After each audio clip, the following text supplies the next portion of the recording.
Hi guys, so naabot na parcel no kay nag-order si Jocelyn og sa iyang sapatos para siyang graduation daw. So atong tanawon kung unsa ni nga sapatos siyang go-order. So ako ang pangalan ang gikuha na ni Kerop kay iyang TikTok kay wala ko TikTok na account no kay na-delete, di na ko ka-install og app ambot ani. So ato ang tanawon niya hang black shoes. So mo do ni uso karon, si uso. Tanawan ninyo.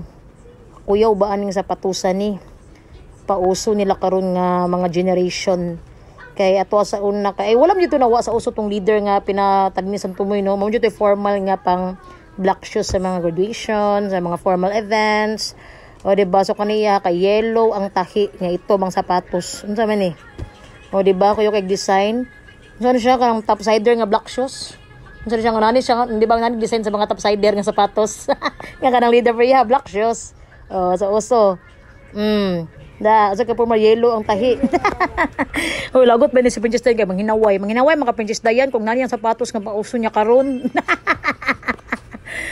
Di ba? Di ba? Kuya kayo. Kuya kay mga style ron sa mga bag-o nga mga kabatan-unan. Pak.